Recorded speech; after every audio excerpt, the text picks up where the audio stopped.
जेटीले नेपाली बजारमा चाहिँ आफ्नो स्मार्टफोनहरू रिलन्च गरिसकेको छ र 5 वटा स्मार्टफोन मध्ये आज हामी यो 3टा फोनको बारेमा कुरा गर्न जाँदैछौँ। सुरुमा हामी कुरा गरौँ जेटी ब्लेड A35e को बारेमा। डिस्प्लेको कुरा गर्दाखेरि यसमा तपाईहरुले 6.5 इन्चको LCD प्लस प्यानल पाउन सक्नुहुन्छ भने चिपसेट यसमा Uni SoC SC98631A रहेको छ। र्यामको कुरा गर्दा तपाईहरुले यसमा 2GB पाउन सक्नुहुन्छ भने स्टोरेज चाहिँ 64GB छ, तर यसलाई तपाईहरुले 128GB सम्म चाहिँ एक्सपान्ड गर्न सक्नुहुन्छ। क्यामेराको कुरा गर्दाखेरि तपाईहरुले सिंगल रियर क्यामेरा पाउन सक्नुहुन्छ जुन चाहिँ 8 मेगापिक्सलको छ भने फ्रन्ट क्यामेरा चाहिँ तपाईहरुले यसमा 5 मेगापिक्सलको देख्न सक्नुहुन्छ।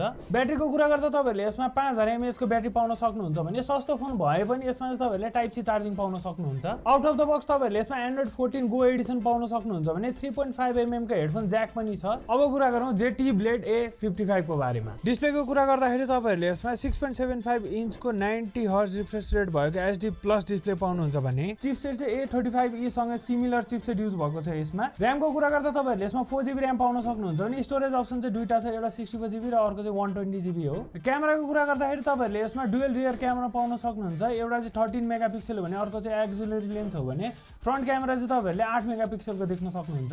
ब्याट्रीको कुरा गर्दाखेरि यसमा पनि 5000 mAh को ब्याट्री छ र चार्जिङको लागि चाहिँ टाइप सी पोर्ट दिएको छ कम्पनीले। यसमा अर्को फिचर भनेको चाहिँ तपाईहरुले साइड माउन्टेड फिंगरप्रिन्ट पनि पाउन सक्नुहुन्छ। अब हामी कुरा गरौँ जेटी ब्लेड A75 को बारेमा।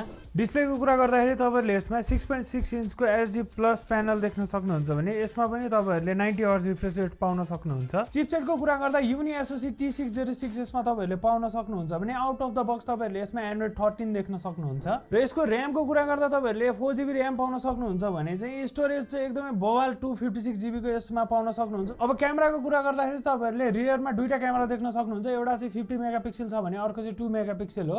फ्रन्ट क्यामेराको कुरा गर्दाखेरि चाहिँ सिमिलर A55 को जस्तै यसमा तपाईहरुले 8 मेगापिक्सलको देख्न सक्नुहुन्छ। ब्याट्रीको कुरा गर्दा यसमा पनि 5000 mAh को ब्याट्री छ, तर यो फोनले चाहिँ फास्ट चार्जिङ पनि सपोर्ट गर्छ। र यो फोनको अरु फिचरको कुरा गर्दाखेरि चाहिँ वाइफाई 5 सँगसँगै तपाईहरुले टाइप सी 2.0 पनि देख्न सक्नुहुन्छ र यो फोनमा पनि तपाईहरुले साइड माउन्टेड फिंगरप्रिन्ट पाउन सक्नुहुन्छ। तीनटा फोनको बारेमा त तपाईहरुले थाहा पाइहाल्नु भयो। अब कुन लिँदा चाहिँ ठीक होला? यदि तीनटा मध्ये एउटा भ्यालु फर मनीमा तपाईहरु जान चाहनुहुन्छ भने चाहिँ जेटी ब्लेड A75 एकदमै राम्रो अप्सन हो। र यदि तपाईहरुलाई चाहिँ थोरै बजेटमा अलिकति राम्रो फोन लिन मन छ भने चाहिँ तपाईहरुले A35e पनि कन्सिडर गर्न सक्नुहुन्छ।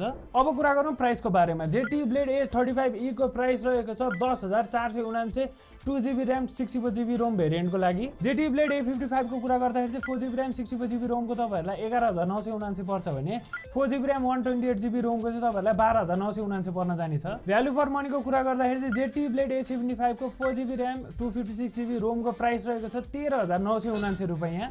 प्राइस र स्पेक्स त थाहा पाइहाल्नु भयो। तपाईहरुलाई कुन चाहिँ फोन एकदमै राम्रो लाग्यो कमेन्टमा लेखिदिनु होला।